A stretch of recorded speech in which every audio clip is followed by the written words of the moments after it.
quiet of night, I whispered my plea, holding her close, hoping for her decree.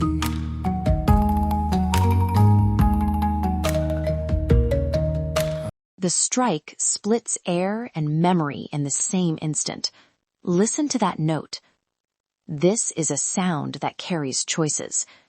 Today, hands that read and argue with stone. You're listening to Ancient Echoes. I'm Samnang Bradley, and today we walk from quarry dust to scaffold dust to follow the people who keep Cambodia's temples standing. I'll introduce the voices you'll hear: a master carver, an apprentice, and a conservator from a local heritage group. Together, their decisions shape what the next century will read in these stones. From me, Sovan Lida, we'll give a short cultural frame, then go into field recordings, quarry songs, hammer rhythms, conversations about authenticity, and finish with clear, respectful tips if you visit a site where repair work is taking place. The research and sources are linked in the show notes. Context first. Khmer stonework comes in layers: sandstone and laterite, royal monuments and small village shrines. Weathering patterns tell climate stories: flaking from monsoon cycles, biological darkening from vines and lichen, and surface loss from centuries of touch and rain. Conservators study 3 basic options when they find damaged carving: record and leave, stabilize and patch, or replace missing elements. Each choice carries meaning. What we repair, we decide what history should look like. The archaeology and restoration methods we mentioned draw on fieldwork by conservation departments and local heritage groups. Details and bibliographic notes are in the episode page. Remember, conservation is not only technical, it's social. Who makes the decision and who is consulted matters as much as the mortar mix. Now we move to the quarry. Close your eyes if you want. Feel the bright sun, the sharp smell of cut stone, the taste of dust. Distant quarry calls, a steady tapping in the distance. I spent the morning with Dara, a carver who learned his craft as a child. Listen to his workshop voice. When I first touch a stone, I put my palm on it and listen. The grain tells me where the carving will survive the rain, where a deep groove will break. We have songs for this. Short lines we say before the first strike.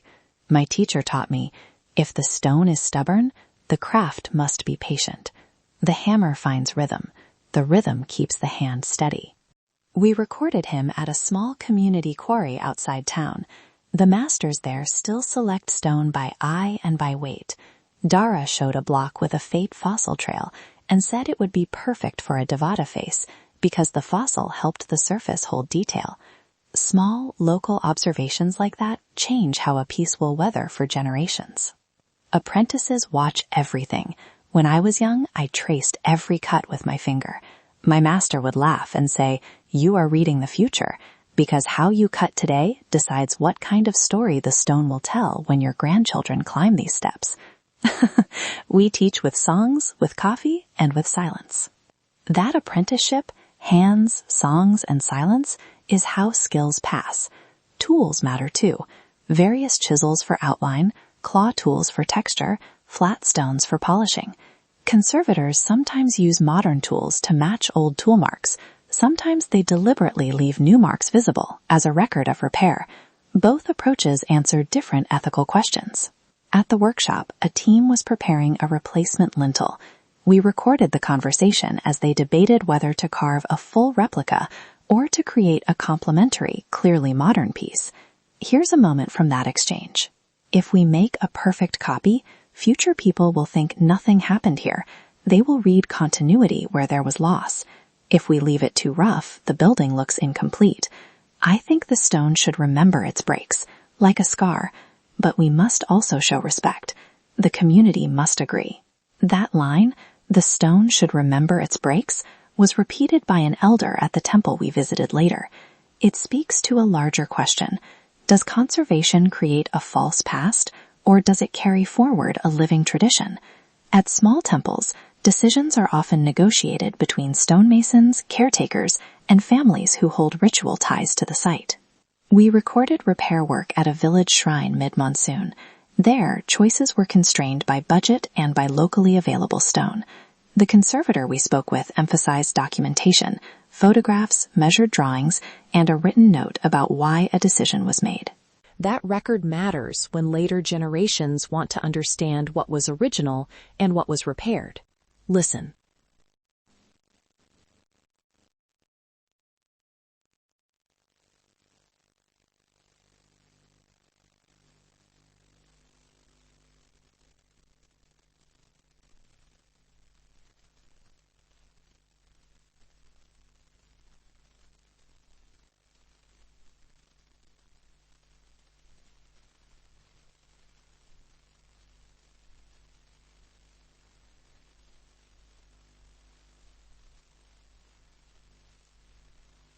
Visit the episode page for transcripts, sources, and a production note about permissions and releases.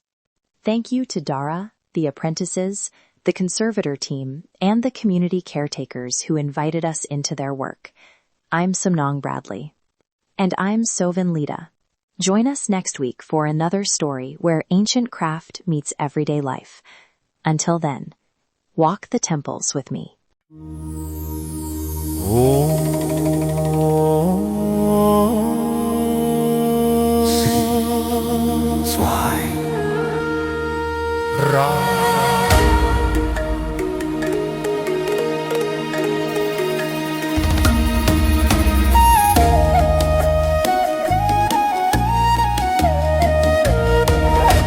shining diamond, flawless and rare, you stand so quiet, soft in the air.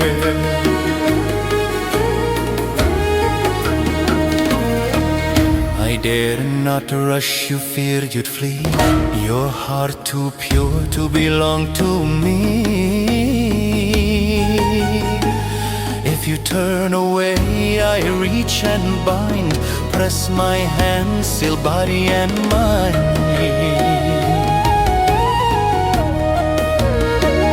Your brows I trace, your breath I steal. This mark I place is dark and real. From this moment break and fall, hear the spell, obey the call.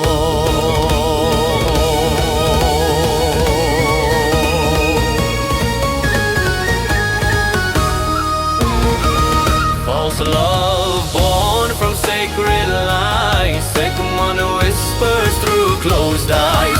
Follow me, don't fight, don't run, your soul is caught, my work is done. Empty will, your light undone, under spell, under Sigmund.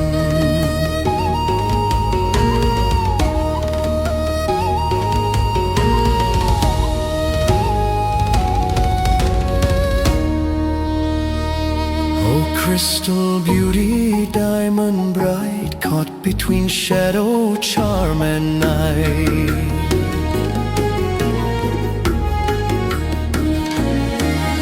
Time won't save you, truth won't last. This vow is carved, the line is cast. My words are smoke, my touch is fire. I bend your heart